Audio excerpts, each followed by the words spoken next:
पूर्वी खबर। रानीगंज के दो प्रतिष्ठित सामाजिक संस्था सुभाष स्वदेश भावना और अंजुमन इरदादे वाहिनी ने मिलकर एक महत्वपूर्ण पहल की। दोनों संस्थाओं के संयुक्त रूप से रानीगंज में एक शांति रैली का आयोजन किया गया। यह रैली 4 बजे रानीगंज के तारबंगला मोड़ से शुरू होकर NSB रोड, बड़ा बाजार होते हुए थाना रोड से निकलकर नेताजी मोड़ पर आकर समाप्त हुई। इस रैली में प्रशासन की तरफ से सभी व्यवस्थाएं की गई थी। आइए जानते हैं आगे की जानकारी। এটাতে একটাই মাত্র বার্তা আমি পৌঁছে দিতে চাই, যেটা হচ্ছে আমরা ভারতীয়, আমরা নানান ঐতিহ্যের মধ্যে নানান সংস্কৃতির লোককে, নানান বর্ণের লোককে, নানান ধর্মের লোককে নিয়ে একসাথে বাস করি। আমাদের মধ্যে হিন্দু, মুসলিম, শিখ, খ্রিস্টান বা অন্য যে কোনো ধর্মের লোক আমাদের দেশে স্বাগত। বসুন্ধরা কুটুম্বকম শব্দটা আমাদের দেশের জন্যই প্রযোজ্য। আমরা সবাইকে স্বাগত জানাই। তো আমরা চাই না কোনো কিছু ইস্যু নিয়ে, কোনো কিছু জিনিস নিয়ে শান্তি শৃঙ্খলা বিঘ্নিত হোক। ভ্রাতৃত্ব বোধ যেটা আছে, সেই সৌভ্রাতৃত্ব বোধটা যেন চলে না যায় কারোর মধ্যে।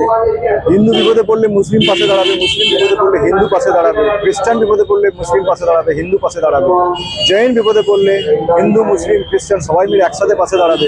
এটাই হচ্ছে আমাদের দেশ, এটাই হচ্ছে আমাদের ভারতবর্ষ, আর এটাই হচ্ছে আমাদের পশ্চিমবঙ্গ। আমাদের বঙ্গের ঐতিহ্য, বাঙালির ঐতিহ্য, বাঙালিয়ানা, বাঙালিত্ব, এগুলোকে সব আমরা বাঁচিয়ে রাখতে চাইছি। আমরা আজকে এর মাধ্যমে একটা মেসেজ দিতে চাইলাম যে যাতে করে আমাদের মধ্যে সৌভ্রাতৃত্ব বোধটাকে কেউ কেড়ে নিতে না পারে। কোনো বিশেষ শক্তি, কিছু শক্তি যেগুলো চেষ্টা করবে অনেক বিশৃঙ্খলা তৈরি করার জন্য, অনেক কিছু করার জন্য, তাতে সংযত থেকে নিজেদের মধ্যে সম্পর্কটাকে মজবুত করা, আর কিচ্ছু না। সংবিধানে তো বলাই আছে আমাদের, আমি তো সংবিধানের বাইরে না, আমি পোশাকটা পরে আছি, সংবিধান অনুযায়ী আমি পোশাক ডিউটি করছি। সে অনুযায়ী আমার সংবিধান যেটা বলেছে, আমার সংবিধানে যা বলা আছে, প্রত্যেকটি ভারতবাসীর জন্য একই নিয়ম আছে। ভারতবর্ষে যারা বাস করে, সাধারণ ধর্মনিরপেক্ষ সার্বভৌম যে আমাদের দেশ, সেটাই আমাদের দেশ।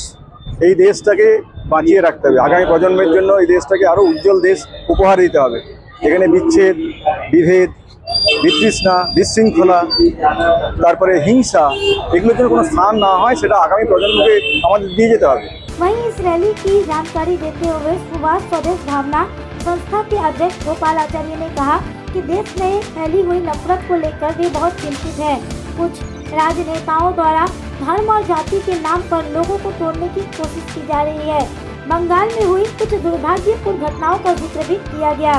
আমাদের আজকে যে শান্তির পদযাত্রা, এই মেসেজটা শুধু রানীগঞ্জের জন্য নয়, পশ্চিমবাংলার বিভিন্ন প্রান্তে যেখানে হিন্দু, মুসলমান, শিখ, ইসাই যে সম্প্রদায়ের মানুষ আছে, এই যে সাম্প্রদায়িক সম্প্রীতির অভাববোধের কথা বলছে, এটাকে আমরা বলবো একটা মিথ্যা অপপ্রচার।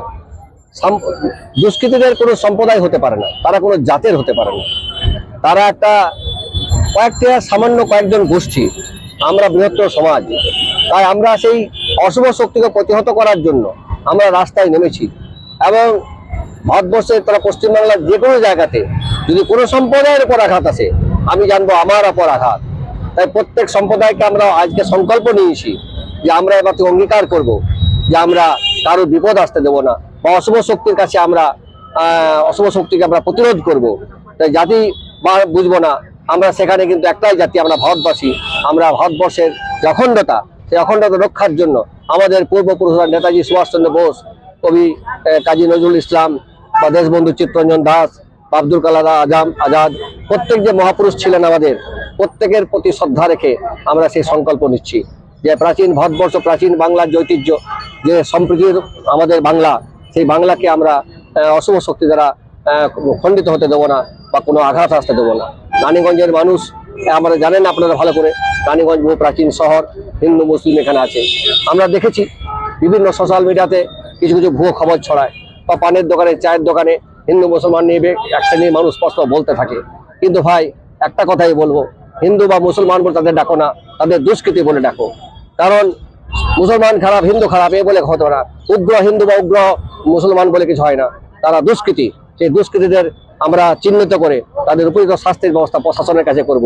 दूसरी ओर अंजुमन इरदादे वाहिनी ने कहा कि आज के दौर में नफरत नहीं बल्कि प्यार की आवश्यकता है, अन्यथा देश की प्रगति नहीं हो पाएगी। हम सभी हिंदू, मुस्लिम, सिख, ईसाई एक हैं और हमें मिलकर इस देश को आगे बढ़ाना है। उन्हें विश्वास है कि इस रैली से रानीगंज को एक शांति संदेश मिलेगा। आइए जानते हैं आगे की जानकारी। के अंजुमान इमदाद वाहिनी के এনারা একটা স্টেপ নিয়ে এখানে শান্তি মিছিল বার করলেন রানীগঞ্জে। আর রানীগঞ্জে আমরা দেখাতে চাইছি কি রানীগঞ্জে কোনো ভাদভেদ নেই, হিন্দু মুসলমান শিখ ইসাই সব এক আছে।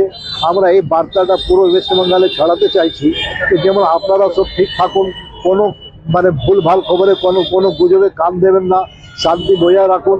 আমরা সবাই সঙ্গে আছি, রানীগঞ্জের বাসীরাও সঙ্গে আছি। প্রশাসনকে আমরা অনেক থ্যাংক জানাচ্ছি যে প্রশাসনও ভালো ম্যানেজমেন্ট করে আমাদেরকে চান্স দিল, এই পারমিশন দিল এই মিছিলটা বার করার জন্য। মানে দাদা বাহি এলো, আমরাও আছি, পাবলিকরাও আছে, সবারই আমরা ধন্যবাদ জানাচ্ছি। আচার্য সাহেব আছেন, আমরাও বলবো কি আপনারাও সঙ্গে আসুন, এই পিসকে মেনটেন রাখুন, শান্তি বজায় রাখুন, এই বলে আমি নিজের বক্তব্য শেষ। আপনার নাম করছেন? আমার নাম হচ্ছে মোহাম্মদ কলিম খান, লয়ার, आसनसोल कोर्ट। अब तक के लिए बस इतना ही, फिर मिलेंगे अगली खबर में। ऐसी और भी खबरों के लिए बने रहे हमारे साथ, देखते रहे पूर्वी खबर।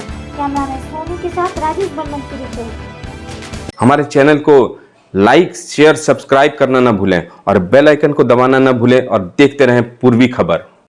पूर्वी खबर, नजर सब पर।